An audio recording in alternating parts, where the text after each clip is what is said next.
A revolução contra o Ocidente contava com forças ocultas que operavam nas sombras. Era a era dos serviços secretos. Lenin afirmava que a única moral que os comunistas reconhecem é aquela que serve aos próprios interesses. Essa visão permitiu que a União Soviética fizesse da mentira a sua política pública número 1. A mentira ganhou forma na propaganda e na tática da desinformação. A desinformação é uma mentira, não contada pelo mentiroso, mas por outra fonte, uma fonte legítima, em que a vítima da mentira confia. Essa tática não apenas dificulta o discernimento da realidade, mas também faz com que a mentira tenha uma vida própria, até que repetida muitas vezes, torna-se parte da história. Se durante a Guerra do Vietnã, um jornal da União Soviética veiculasse uma matéria dizendo que os americanos cometeram atrocidades contra o povo vietnamita, o Ocidente poderia reconhecer isso como uma mentira, ou propaganda anti-americana em função da Guerra Fria.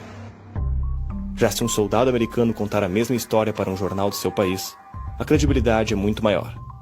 Desde o final da Segunda Guerra Mundial, a desinformação soviética é a arma secreta mais efetiva na sua batalha contra a sociedade ocidental. Depois da morte de Stalin em 1953, os líderes soviéticos optam pela fusão de várias polícias em uma só. O Serviço Secreto de Espionagem, a Contra-Espionagem e a Polícia Secreta se uniu na organização que ficou conhecida pela sigla KGB. A KGB tinha a carta branca do governo para ser a própria lei, obtendo as informações que quisessem pelos meios que fossem necessários. Era o serviço de inteligência e segurança mais completo do mundo, contendo fichas e registros de políticos, acadêmicos e artistas do mundo inteiro.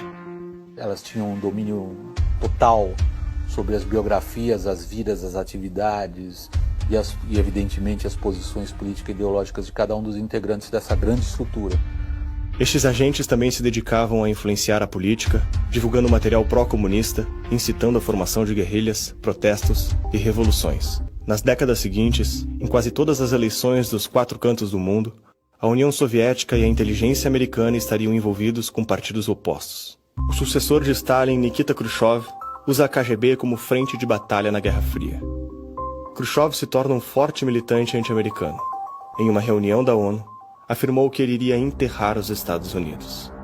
Na luta por influência global, os países de terceiro mundo também viraram alvo de operações dos serviços secretos soviéticos. O final da Segunda Guerra leva a uma mudança da estrutura geopolítica, dando origem a novos estados nacionais por todo o globo.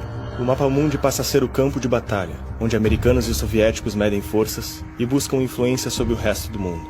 E dentre os países do Ocidente, aqueles mais vulneráveis, politicamente mais vulneráveis, com instituições mais fracas. Adivinha para onde? Eles vieram para a América do Sul, para a África, para a América Central. Se existiam agentes soviéticos infiltrados até na CIA e no FBI, no coração do inimigo, o resto do mundo não era um desafio maior. Havia propaganda soviética, desinformação e medidas ativas por todo o globo. Em 1919 ocorreu o congresso que reunia diferentes correntes do comunismo no mundo inteiro. Seu objetivo era colocar em prática o plano de expansão mundial do comunismo. Foi desenvolvido um estatuto que estabeleceu 21 condições para a filiação de partidos comunistas.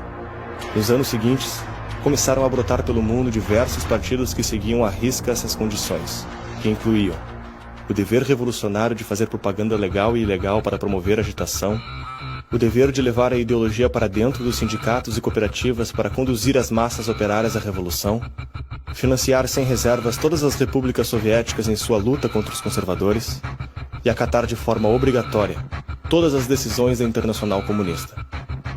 O Brasil, país de dimensões continentais, fronteira com quase toda a América do Sul e rico em recursos naturais, não ficou de fora da guerra ideológica. Em 25 de março de 1922, em Niterói, é fundado o Partido Comunista Brasileiro, o PCB, obedecendo todas as condições impostas pelo Estatuto. Ele demonstra que o Partido Comunista Brasileiro nunca teve vida própria. Ele sempre foi uma seção da Internacional.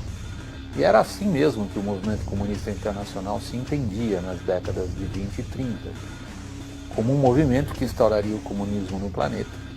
Na Argentina, no Chile, no Brasil, na Alemanha, na Itália, na China, nos Estados Unidos, onde fosse, todos eles estavam subordinados às diretrizes rígidas de Moscou. Luiz Carlos Prestes, então residente na União Soviética, voltou clandestinamente para o Brasil com o objetivo de realizar um golpe revolucionário. A primeira tentativa de tomada do poder aconteceu no ano seguinte pela intentona comunista. A revolução falha e Prestes e os conspiradores são presos. Poucos anos depois, Prestes se elege como senador. Após as invasões e a imposição do regime totalitário no leste europeu, o Brasil rompe relações diplomáticas com a União Soviética e caça o registro do PCB. Apesar da ilegalidade, a estrutura do partido não foi tocada. Jornais, assim como livros e publicações, corriam livremente. O PCB entrou para a ilegalidade no papel, mas permaneceu na legalidade de fato. Foi nessa legalidade de fato que os agentes soviéticos avançaram na estrutura de poder brasileira. A conspiração para transformar o Brasil em uma república socialista contava agora com ajuda internacional. O que se sabe sobre as ações das polícias secretas soviéticas é apenas uma peça de um grande quebra-cabeça.